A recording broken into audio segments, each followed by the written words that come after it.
Pope Francis is suspending a bishop known as the Bling bishop after he spent $55 million to renovate his home.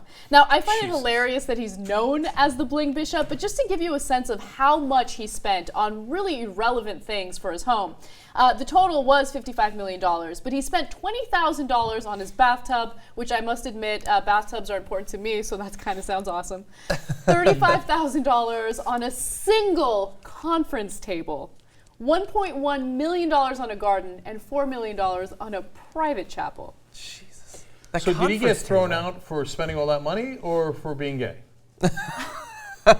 Is that an unacceptable question? Look at that photo of him again. Like, I mean, I get it. We're not people of faith here. Who would listen to that guy?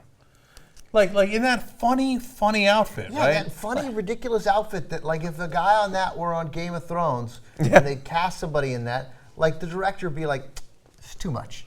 Nobody's buying that. Yeah, a little over the top. I can imagine him at Comic-Con. Yeah, right, totally. It's right. He looks like it's nuts. And that is $5.155 million, right? Yeah. Where's the other $49.8 million? It's spent on a lot of rent, boys. Yeah, I mean, that's what's really staggering to me is that. No, and it's a renovation. It's not renovation. Building a castle. Not building it. Right. Yeah. Well, he had also spent church money to go to a trip to India, and he was in a little bit of trouble with that because they felt that he was not spending the money properly. So, I mean, that's not so far-fetched considering how much he spent on the renovation. But what I love about this is Pope Francis is, really laying down the law within the Catholic Church when it comes to this. He wants them to live modestly. He wants them to be humble. In fact, he himself doesn't want to live in this extravagant building. In fact, he's chosen to live, instead of living, what is it called? This luxurious papal residence. He's decided to live at the Casa Santa Maria, which is a lot more, I think it's a brothel, actually. Yeah. Which also, when I first read that, I was like, he lives with Cara Santa Maria? Yeah. That's weird. Yeah, he's got the show right after Take Part Live. And he lived, when he was in Argentina, the stories about him where he lived incredibly humbly. He took the bus, and some stuff, like he was the Archbishop of Argentina or whatever he was, like there was some luxury that people kept saying, you have to do this, we have to drive you places. Yeah. And he'd be like, no, I'll take the bus. Aren't priests supposed to take a vow of poverty? And am I wrong? Isn't that a thing? The last pope had a gold throne. Yeah, but thankfully, the most recent one has gotten rid of it. And I really, I've been waiting for him to say something absolutely crazy, but he keeps coming out with these awesome, rational statements about poverty and idolatry of money and things like that, which means that he is either the greatest pope of the last few hundred years, possibly ever, or he is doing something super shady, and this is just to cover it up. No. God knows what it could be. Conspiracy theory, I love it. No, I think what he's doing is he's listening to the people. He's maybe taking a look at some of the polls and what millennials think. And the reality is less and less people are identifying with organized religion. And the only way that the Catholic Church has any hope, especially to appeal to younger people, is to change some of the ways that they've been doing things. I think one of the best things that they can do is get rid of the celibacy thing that they demand of their priests. Right. But who knows if they'll do that? Probably not. All right, I now have his official title based on what Anna just said. He is now dubbed the People's Pope. Okay. And it's very similar to the People's Court. Okay, but in this case, it's about the papacy. All right, as far as the Bling bishop, number one, what would Jesus do?